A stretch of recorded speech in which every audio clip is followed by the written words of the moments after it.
शायद आप जानते होंगे कि किसी एक वस्तु की कीमत एक ही समय पर अलग अलग बाजार में अलग अलग हो सकती है और कोई व्यापारी उस वस्तु को एक बाजार में खरीदकर उसी समय दूसरे बाजार में बेचकर मुनाफा कमा सकता है। पर क्या आप जानते हैं कि शेयर मार्केट में भी ऐसा हो सकता है? नमस्कार, आप देख रहे हैं एमएफ की पाठशाला and investor education and awareness initiative by Axis mutual fund. मैं हूं पंकज मटपाल। एमएफ की पाठशाला के इस एपिसोड में आज हम बात करेंगे आर्बिट्राज फंड की और समझेंगे कि एक इन्वेस्टमेंट पोर्टफोलियो में क्या है इसकी इंपॉर्टेंस। आसान शब्दों में आर्बिट्राज का मतलब है कि किसी एक ही चीज का अलग अलग बाजार में जो कीमतों में अंतर है उसका फायदा उठाना। और यदि हम शेयर मार्केट की बात करें तो आर्बिट्राज फंड्स का ऑब्जेक्टिव है कैश मार्केट और डेरिवेटिव मार्केट में जो शेयर्स की कीमतों में अंतर है उससे मुनाफा कमाना। तो इससे पहले कि हम आर्बिट्राज फंड की बात करें, सबसे पहले समझते हैं कि कैश और डेरिवेटिव मार्केट में क्या फर्क होता है। कैश या स्पॉट मार्केट वो होते हैं जहां इक्विटी शेयर्स और दूसरे असेट्स इमीडिएट डिलीवरी और सेटलमेंट के लिए खरीदे और बेचे जाते हैं। वहीं डेरिवेटिव मार्केट में फ्यूचर्स एंड ऑप्शंस जैसे फाइनेंशियल इंस्ट्रूमेंट्स होते हैं। कैश मार्केट और डेरिवेटिव मार्केट में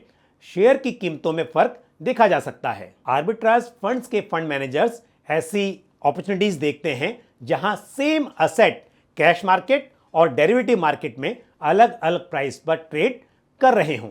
एक्चुअली देखा जाए तो वो मार्केट डिफरेंशियल प्राइसिंग का फायदा उठाकर मुनाफा कमाने की कोशिश कर रहे हैं। उदाहरण के तौर पर मान लीजिए कि एक स्टॉक एबीसी का करंट मार्केट प्राइस है 100 रुपये, लेकिन उसी स्टॉक का फ्यूचर कॉन्ट्रैक्ट 100 रुपये 50 पैसे में ट्रेड हो रहा है। अब आर्बिट्राइजर उस स्टॉक को स्पॉट मार्केट में खरीदेगा और उसका फ्यूचर कॉन्ट्रैक्ट बेच देगा। इससे उस फ्यूचर कॉन्ट्रैक्ट की मैच्योरिटी पर 50 पैसे का फायदा हो सकता है, क्योंकि डेरिवेटिव मार्केट में एक फिक्स एक्सपायरी होती है और एक्सपायरी के दिन स्पॉट मार्केट और फ्यूचर मार्केट में उस स्टॉक का जो प्राइस है वो एक जगह पर आ जाता है। अब समझते हैं कि एक आर्बिट्राज फंड की इन्वेस्टमेंट पोर्टफोलियो में क्या इंपॉर्टेंस है। तो पहली बात तो यह है कि आर्बिट्राज फंड्स में दूसरे इक्विटी फंड्स के मुकाबले वॉलेटिलिटी रिलेटिवली कम होती है और दूसरा एडवांटेज है टैक्स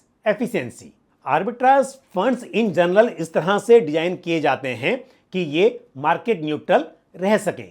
मतलब इनका मकसद इक्विटी शेयर को डेरिवेटिव से हेज करके ओवरऑल मार्केट मूवमेंट के एक्सपोजर को बेअसर करना है। आर्बिट्राज फंड्स इन्वेस्टमेंट पोर्टफोलियो को डाइवर्सिफिकेशन प्रोवाइड कर सकते हैं। आर्बिट्राज फंड्स उन निवेशकों के लिए उचित माने जा सकते हैं जो शेयर मार्केट के उतार चढ़ाव का जोखिम कम लेते हुए शेयर मार्केट में पार्टिसिपेट करना चाहते हैं। साथ ही ये फंड्स छोटे समय के लिए पैसे पार्क करने के लिए भी उपयुक्त माने जा सकते हैं।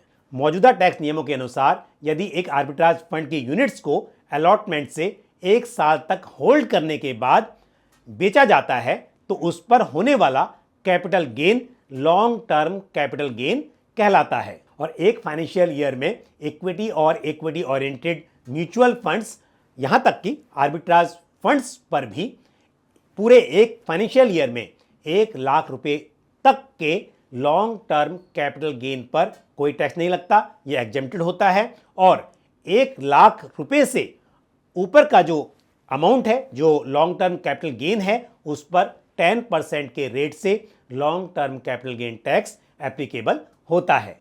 और यदि 1 साल तक की अवधि में यूनिट्स को बेचा जाता है तो इस पर होने वाला capital gain short term capital gain कहलाता है और इस शॉर्ट टर्म कैपिटल गेन पर 15% के रेट से short term capital gain tax applicable होता है। इसलिए निवेश के कई दूसरे विकल्पों के मुकाबले इन्हें टैक्स एफिशिएंट माना जा सकता है। तो एक बार फिर मैं अपनी बात दोहरा देता हूं। आर्बिट्राज फंड्स कैश मार्केट और डेरिवेटिव मार्केट्स में प्राइस डिफरेंस से मुनाफा कमाने की कोशिश करते हैं। दूसरे इक्विटी फंड्स के मुकाबले आर्बिट्राज फंड्स में उतार चढ़ाव की संभावना कम होती है और इन्हें टैक्स एफिशिएंट माना जा सकता है। तो ये थी कुछ जानकारी आर्बिट्राज फंड के बारे में।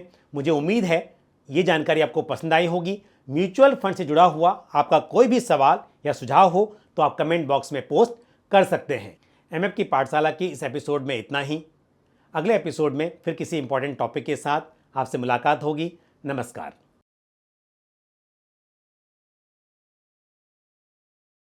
म्यूचुअल फंड निवेश बाजार जोखिमों के अधीन है। योजना से संबंधित सभी दस्तावेजों को ध्यान से पढ़ें।